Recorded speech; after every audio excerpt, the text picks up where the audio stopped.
السلام علیکم guys, Urdu novel میں خوش آمدید۔ آج کی سٹوری ہے وسیلہ اور نسبت، بہت شاندار ترین۔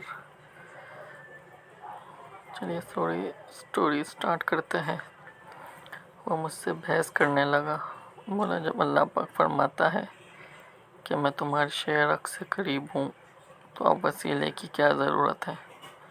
اور میں کسی نسبت کو بھی نہیں مانتا، بس قرآن پڑھو اور خود ہی عمل کر لو۔ میں نے پوچھا، قرآن میں یہ آیات بھی ہے، اے ایمان والو میری طرف وسیلہ تلاش کرو؟ اور اللہ پاک نے انبیاء اور اپنے درمیان جبرائیل امین کو کیوں رکھا؟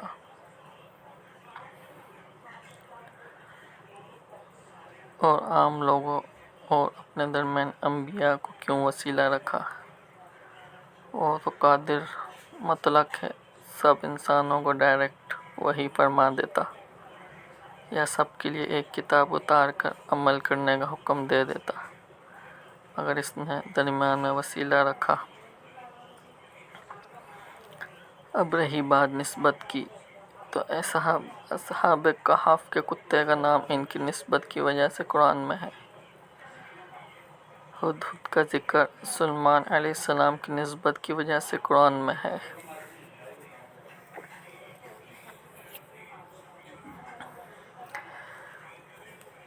ایک معمولی خاک نشین لنگڑی چیونٹی کا ذکر جس نے لشکر سلیمان کی آمد کی خبر دی،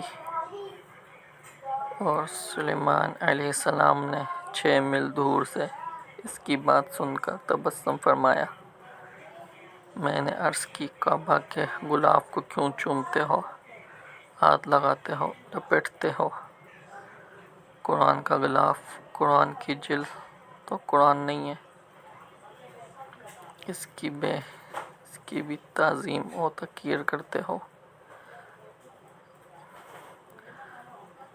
حجر اسود کو بوسہ کیوں دیتے ہو؟ ابو اگل سے بنے کعبہ کا طواف اور نماز کی سمت سب نسبت ہی کی تو بات ہے۔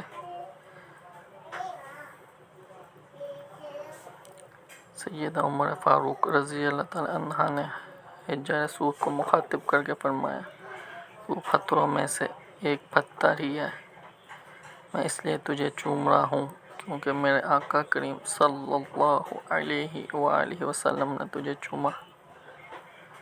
میں نے کہا، مضبوط کشتی کے بغیر سمندر عبور کر سکتے ہو؟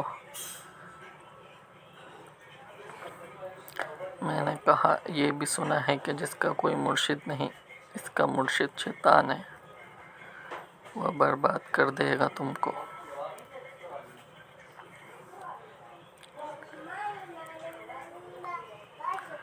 خیر وہ میری بات مان گیا، اور دوسرے دن ایک مرد کامل کے ہاتھ میں اپنا ہاتھ دے کر نجات پا گیا۔ مجھے کہنے لگا، تم مجھے اتنی دیر سے کیوں ملے ہو؟ میں نے اپنی 50 سالہ زندگی ضائع کر دی۔ میں نے کہا، میں تمہیں بہت جلد ملا ہوں، کیونکہ موت سے پہلے تو توبہ بھی قبول ہے۔ سٹوری اچھی لگی ہو تو پلیز چینل کو لائک کریں، سبسکرائب کریں، ہمارا حوصلہ افزائی ہوگا، اور ہم ایسی نئی ویڈیو آپ کے لیے بناتے رہیں گے۔ جزاک اللہ، دعاؤں میں یاد رکھیں۔